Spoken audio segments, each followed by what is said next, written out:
Okie dokie, guys. So, uh, we're back here with Jurassic Park. So, hopefully, you guys have had a chance to practice using the metronome uh, with Jurassic Park. So, if you remember what we were doing last time, we were finding our metronome, going to 60 BPM metronome on YouTube. This one's a good one because it's got an arm waving back and forth. First of all, what we were doing is we were practicing just saying these numbers underneath. So we were going and making the red ones loud and the grey ones quiet. So 1, 2, 3, 4, and. Okay, so then the next thing we were having a go at was playing along with the metronome and saying the numbers at the same time, remembering to make the guitar sound and our voice be heard at exactly the same time as the metronome clicks, exactly the same time as when it gets to the edge of its swing. So that sounds like 1, 2, here we go. 1 and 2 and 3 and 4 and like that. Okay? So, hopefully you're able to do just even if just a little bit of the piece, that's still good. Even if it's only the first few bars, that's great, because now what we're going to practice doing is we're going to practice just putting this piece all together. And the way I like to practice it, and I still do this even when I'm practicing, is basically to make sure, okay, I can play this first bar. And I know that's right because I've just done it for you, and I was happy with that. Okay, great. Can I now play this next bar? Actually, I know that I can, because in this case, you'll notice that these two bars are the same. So that's good.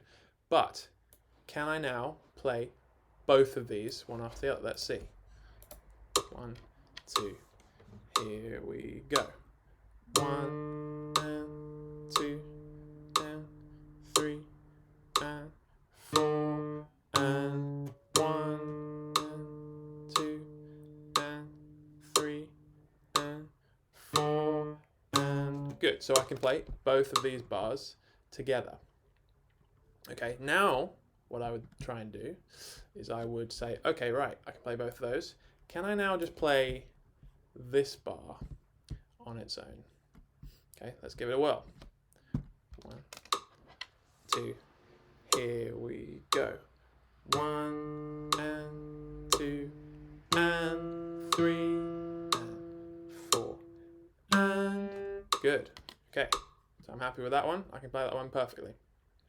If I don't get that one, then I'm just going to keep focusing on that bar until I'm happy with it. Okay, then once I'm happy with that, okay, right, can I play everything up to that point? So everything that we've done so far. So now what we're doing is we're just gradually joining the bars together and adding them. Okay, so then we'd see. I won't do it for you because I know you're busy people. But we then see, right? Am I able to do all of this? And then and so on. So can I then play this bar? Then can I play this whole line? Okay. Then you'd start on the second line and say, okay, right, can I play this bar in the second line? Then can I join it with this one? Then can I join it with this one? And then can I join it with this one? And then once you can play both this line and this line beneath it, then you say, right, can I add both of these lines together? And so on and so on and so on. So what we're doing is we're just gradually adding to the amount of bars that we can play with the metronome. Okay, and if you do this, if you maybe say like, all right, if can I play 2 extra bars every day? So for example, on Monday you're able to play this, Tuesday you're able to play this, Wednesday, and so on and so on and so on. So there are 24 bars in this piece. So you'd be done in less than 2 weeks. You'd be able to play the whole thing with the metronome in less than 2 weeks. So that's basically just a little outline of what I'd like you guys to be able to do, or at least be working on, is just gradually building up the amount of the piece that you can play without stopping. That's a very important point to mention. when you're transitioning from bar to bar, a lot of the time what I notice people do is they'll kind of pause at the bar lines here. But that's not what we want to be able to do. We want to be able to play this continuously without stopping at these bar lines, without hesitating. Okay, so that's what I'd like you guys to work on. See how you guys get on. As always, remember, if you'd like to send any feedback, any videos for feedback, you can use the comment section below, or you can shoot an email over to Louise at Dalmain. She will forward it on to me. Hope you guys are keeping well, and see you next time. Bye.